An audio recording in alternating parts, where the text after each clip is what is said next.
Wajah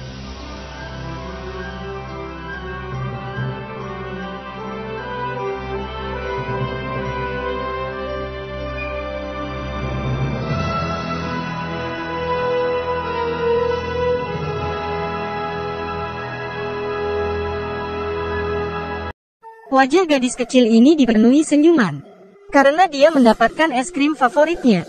Ini adalah saat yang paling membahagiakan untuk keluarga ini. Tiba-tiba, ada sebuah mobil hitam yang lewat, mengeluarkan kedua pistolnya, dan membuat pemandangan yang tragis. Suami dan anaknya menjadi korban tembakan. Min yang pergi mengambil tisu kembali sambil berlari. Di depan mata, dia melihat keluarganya tewas. Penjahat itu mengarahkan tembakan padanya. Dia juga jatuh ke tanah. Sebuah keluarga yang bahagia menjadi hancur. Melihat kedua orang yang ia sayangi pergi meninggalkannya, hanya tersisa kesedihan dan keputusasaan di matanya. Saat polisi tiba, mereka membawa wanita ini ke rumah sakit, menunggu dia membuka mata. Setelah lewat 1 bulan, Carl yang bertugas untuk menyelidiki kasus ini, mengatakan padanya, semua ini terjadi karena suaminya. Ternyata teman dari suaminya merencanakan perampokan untuk mengambil harta seorang mafia terkenal. Tapi dia kekurangan orang, ingin mengajak suaminya ikut bekerja sama. Tetapi tidak ada yang tahu mengapa rencana ini terekspos. Temannya juga disiksa sampai meninggal. Kemudian suaminya menghubungi nomor temannya untuk membatalkannya. Tapi itu sudah terlambat. Dia sudah memutuskan untuk ikut dalam rencana itu. Setelah ia keluar dari rumah sakit, Min datang ke rumah sakit untuk melihat siapa pembunuh waktu itu. Dia menaruh harapannya pada keadilan hukum sehingga mereka bisa mendapat hukuman yang berat. Di dalam rumahnya hanya ia sendiri. Kembali ke rumah dengan perasaan yang sedih. Juga melihat gambar yang dibuat anaknya. Suatu hari, seorang pengacara mencarinya. Dia menyerahkan sejumlah uang. Ingin menggunakan uang itu sebagai imbalan agar ia melupakan kasus penembakan. Min sangat marah dan dia berkata dia tidak perlu uang. Hanya perlu keadilan untuk masalah ini. Pengacara ini melihat obat penenang di mejanya dan memberitahunya untuk segera melepaskan kasus ini. Pada hari persidangan, pengacara itu mencoba berbagai cara untuk melawan Min, membuat Min tidak berdaya. Pengacara juga mengatakan bahwa Min memiliki cedera otak yang parah, sehingga dia tidak mungkin bisa berpikir jernih di bawah pengaruh obat. Oleh karena itu, identifikasi penembak tidak dapat dipercaya. Jaksa juga kelihatannya tidak hanya ia tidak peduli dengan masalah ini, tetapi memilih percaya pada pengacara. Pasti jaksa ini sudah menerima suap dari pengacara itu. Jaksa mengetuk palu menutup kasus. Ketiga penembak itu dibebaskan. Dalam hatinya dia sangat marah. Dia berlari menghampiri ketiga pembunuh itu, tapi polisi merobohkannya ke lantai. Mereka berpikir wanita ini sudah gila dan berencana untuk membawanya ke rumah sakit jiwa. Melihat masalah ini, hanya dia sendiri yang bisa mencari keadilan. Dia mengambil tabung oksigen dan memukul polisi, dan kabur dari sana. Rencana yang gila itu ada di dalam pikirannya, karena hukum tidak dapat menegakkan keadilan. Jadi dia hanya bisa mengandalkan dirinya untuk membalas apa yang terjadi pada keluarganya. 5 tahun kemudian, terjadi kasus pembunuhan yang aneh di taman bermain. 3 orang laki-laki tergantung meninggal. Mereka ini adalah tersangka dalam kasus penembakan bertahun-tahun yang lalu. Wanita ini sudah kembali. Setelah 5 tahun dia bersembunyi, Min sudah kembali dan berubah. Dia tidak lagi menjadi wanita yang lemah. Dia menyiapkan senjata dan peralatannya. Melihat foto keluarganya, dia sudah bersiap untuk membalas dendam. Di sisi lain, ini menarik perhatian FBI. Mereka melihat apa yang terjadi selama 5 tahun. Min telah berpindah-pindah negara untuk bertinju. 3 bulan yang lalu, dia datang ke toko senjata. Polisi perempuan mengatakan pembunuhan ini dimulai dari saat itu.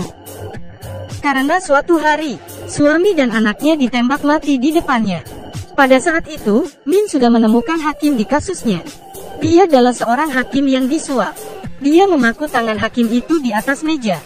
Dia tidak pernah berpikir, karena keputusan hakim korup ini, dia bisa melakukan hal seperti ini. Kemudian Min meninggalkannya dan naik bus, menggunakan telepon genggamnya untuk meledakkan bom. Saat itu, polisi menerima berita mengenai hakim itu. pengacara yang membela penembak itu pasti akan menjadi target berikutnya. Dan mereka semua akan meninggal. Merasa telah berhasil membuat asumsi kasus, mereka bersiap untuk menangkap Min. Pengacara itu berpakaian rapi.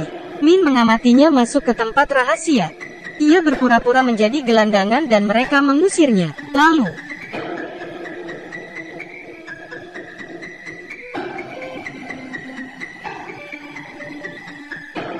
dia berhasil masuk. Dia sambil membawa senjata naik ke lantai 2, mengintip sebuah ruangan. Tidak hati-hati, seseorang melihatnya. Dia kemudian merusak pegangan pintu dan membuat mereka terkunci di dalam, bersandar di dinding untuk menghindari tembakan. Lalu wanita itu meloncat keluar, bersembunyi di bawah rak, menembak kaki musuh ketika mereka melewatinya. Dia kembali ke lantai atas untuk menghabisi musuh yang tersisa di ruangan. Ini adalah akuntan yang bertanggung jawab. Dia menanyakan di mana lokasi laboratorium bos mafia yang bernama Garcia. Garcia menjadi marah setelah mengetahui bahwa lemari besinya dibakar, memerintahkan bawahannya untuk memasang jebakan di laboratorium. Malam itu, dia tanpa disadari muncul dan menyelinap ke laboratorium dengan santai. Tapi, yang aneh adalah, dia tidak menemukan satu orang pun di laboratorium. Saat ini, dia melihat jebakan yang dibuat musuh. Melihat waktu tidak banyak, dia dengan cepat keluar dari tempat itu. Musuh melihatnya di sana. Dia segera menekan tombol dan meledakkan laboratorium itu. Ledakan menghabiskan seluruh bangunan dalam sekejap. Pria itu berpikir Min pasti tidak akan dapat melarikan diri dari sana dan tewas. Merasa bahagia mereka telah berhasil. Siapa yang tahu setelah mereka pergi, Min keluar dari dalam saluran air dan segera mengikuti kendaraan itu, mengejar kendaraan mereka. Saat di atas gunung, mereka melihat sebuah mobil berhenti di tengah jalan. Tidak menunggu lama, Min menembak kaca dan menghabisi mereka. Dia melanjutkan perjalanan ke rumah Garcia. Melihat mobil yang tidak asing, mereka membuka pintu. Setelah menghabisi 2 penjaga, dia bersembunyi di balik mobil dan menyelinap ke villa dengan lancar. Pada saat itu, musuh akhirnya menyadari ada yang aneh dengan mobil. Mereka menembaki mobil yang terus melaju. Min juga menembaki semua orang dari belakang mobil. Garcia sangat panik, membiarkan bawahannya untuk menginjak pedal mobil. Min sudah membunuh keduanya. Pria muda itu ditembak Min sebelum bisa menembaknya. Garcia terus-menerus mencoba menembak keluar, menembakkan peluru dengan cepat. Min akhirnya menemukan Garcia yang bersembunyi. Saat dia akan mengakhirinya, anak perempuan Garcia muncul. Ini membuatnya kembali ingat dengan putrinya. Garcia memanfaatkan kesempatan itu untuk menyakiti Min, membawa putrinya kabur bersama. Sejumlah polisi mulai berdatangan. Min menjatuhkan dirinya ke bawah gunung dan bersembunyi dalam kegelapan. Untuk menghentikan aksi Min membunuh lebih banyak orang, polisi mencari lokasinya dalam data. Dengan cepat polisi wanita menemukan kejanggalan. Itu adalah daerah kumuh yang penuh dengan kejahatan di masa lalu. Namun sekarang hampir tidak ada lagi. Polisi wanita memutuskan untuk datang ke tempat itu. Dia melihat sebuah lukisan bergambar malaikat perempuan di tembok. Dia berbincang dengan penduduk di sana. Setelah itu dia mengerti, ini adalah berkat kehadiran Min yang membuat kejahatan turun dengan cepat. Setelah itu, mereka menemukan mobil van milik Min. Di dalamnya terdapat banyak senjata. Polisi wanita berkata ia akan mengawasi daerah ini, menunggu Min muncul dan menangkapnya. Tetapi, pria itu menembak polisi wanita dan menyembunyikan tubuhnya, lalu menghubungi Garcia. Ternyata dia bekerja untuk Garcia. Saat itu, Min yang terluka parah kembali. Karena lukanya yang parah, dia jatuh pingsan. Garcia menyuruh bawahannya untuk memeriksa sekitar. Mereka mulai menggeledah tenda. Kemudian mereka menemukan bercak darah di lantai dan mengikutinya. Saat itu, anak perempuannya membangunkannya. Tiba-tiba ia terbangun dari koma dan perlahan mencoba berdiri, menunggu sampai musuh mendekat. Dia mendorong kotak itu dan jatuh mengenai musuhnya. Kemudian menyiapkan jebakan. Dia bersembunyi di kegelapan. Saat musuh menginjak jebakannya, dia keluar dan menembak ketiga musuhnya. Tapi terlalu banyak orang di sisi lain. Dia menggunakan telepon genggam untuk membuat rekaman video secara langsung, mengekspos kejahatan yang dilakukan Garcia dan Carl. Polisi langsung mendengarkan berita itu. Mereka langsung bergerak ke lokasi Garcia untuk memaksa Min keluar dari persembunyiannya. Dia menyandera anak kecil. Tidak ada cara. Min akhirnya keluar untuk menyelamatkan anak itu. Karena terluka berat, dia tidak punya tenaga. Dia hanya bisa menggunakan kata-kata untuk mengulur waktu. Garcia memukulinya, menendangnya sampai jauh. Tepat pada saat ini, polisi tiba di lokasi, membuat mereka kacau balau. Garcia mengira Carl yang mengkhianatinya. Dia menembak Carl. Min mencegat Garcia yang hampir lolos. Polisi mengepung mereka. Kepala polisi menyuruhnya untuk melepaskan Garcia dan membiarkannya diadili oleh hukum. Tetapi dia tidak lagi percaya pada hukum. Dia menembaknya. Polisi juga menembak Min. Kepala polisi yang melihatnya. Tubuh Min tidak ada di tempat itu.